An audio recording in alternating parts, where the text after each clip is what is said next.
Israel is under immense pressure to halt its operations in Gaza as the war rages on. Washington has halted shipment of certain weapons to Israel. However, Israel is downplaying the U.S. arms shipment holdup.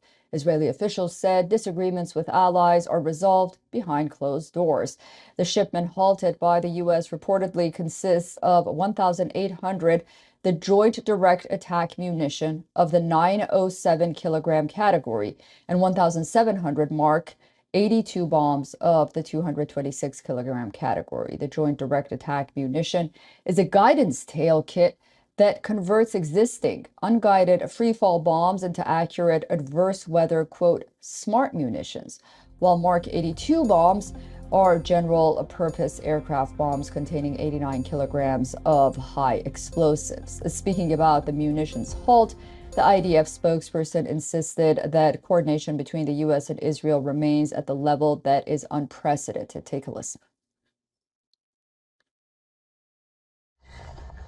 The aid is unprecedented. The operational partnership is significant. When there are disputes, and there are, they are being resolved behind closed doors in a matter-of-fact way. We are responsible for the security interests of the State of Israel, and we are attentive to the interest of the United States in the region.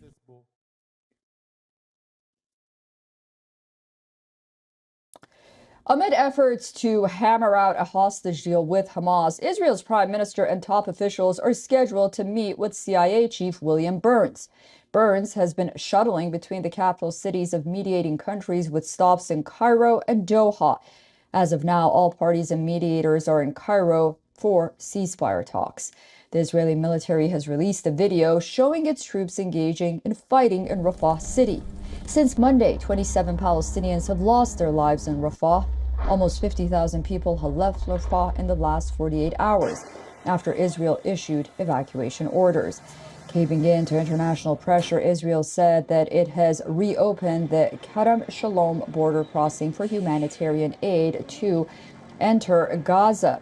This comes after days of it being closed following the rocket attack by Hamas that killed 4 of its soldiers and wounded over a dozen others, while the crossing in Rafah remained closed.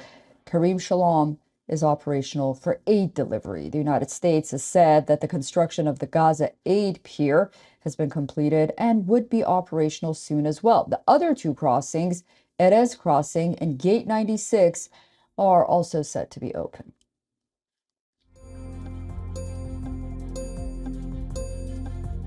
All right, for more on this, we are joined by Peter Kuznick, professor of history and director of the Nuclear Studies Institute at American University. He's joining us live from Washington, D.C. Peter, welcome back to WION. What message do you think the U.S. is sending to Israel by halting the shipment of certain weapons? And how do you expect Israel to respond to this move given its current military operations in Gaza? Biden is under enormous pressure right now from within his own party, as well as the protest movement. It's putting pressure on Biden to stop giving unfettered blanket support to Israel.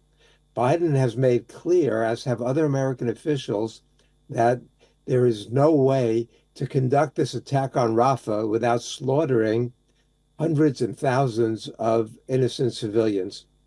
And so they're trying to put pressure on Israel to not go ahead with this. But Israel is refusing to abide by what Biden is telling them. And so Biden made another step, which is a small step, more a symbolic step than a significant step, but at least it's doing something to show that he's listening and trying to put more pressure on the Netanyahu government to curb its planned invasion of Rafah. But the invasion has already begun on the outskirts of Rafah. And the effect that this is going to have, it's not a blanket cutoff of military aid to Israel by any means. These bombs that they're cutting off now, these 2,000-pound bunker buster bombs and the 500-pound bombs, have been used widely to destroy infrastructure, hospitals, universities, kill civilians in Israel. And so it's a small step, but the preponderance of U.S. aid to Israel, military aid, is continuing. So he's not going to satisfy the student protesters, and he's not going to satisfy the critics within the Democratic Party. Yeah, it's remarkable that he's been able to turn off both sides of this conflict at this point, at least domestically. I found it interesting that Israeli officials said that negotiations about weapons should be held behind closed doors. Do you think the White House is leaking this information on purpose? It's interesting that they started this policy of limiting the weapons supplies days before that information got out to the public. So why they did not take advantage of this more quickly? There's a certain kind of blindness that I see in the administration and its messaging. Biden reaffirmed yesterday in his Holocaust Remembrance Day speech that his commitment to Israel is ironclad.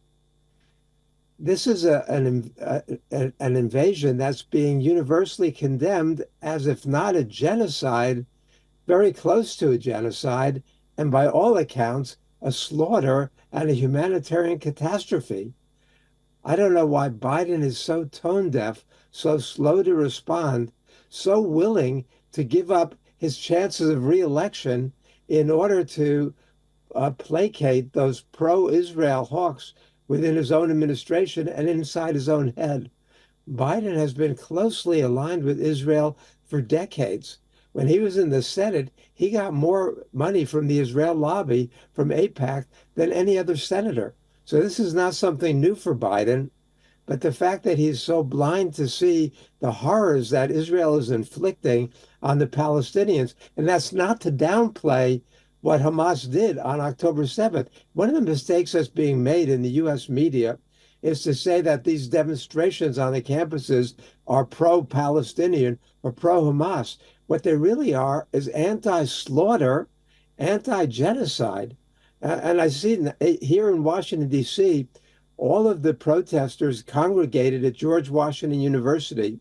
And for weeks, the administration at George Washington University had asked the city police to come in and clear up the protests, but they refused to do so. And the mayor refused to support that appeal by George Washington's president.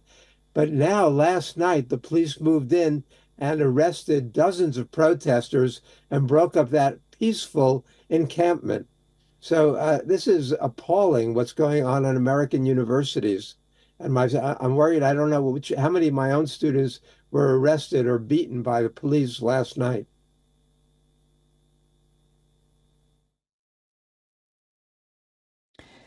All right, Peter Kuznick, thank you so much for that analysis and your insight. I look forward to speaking to you again very soon as we follow this story very closely. For all the latest news, download the WION app and subscribe to our YouTube channel.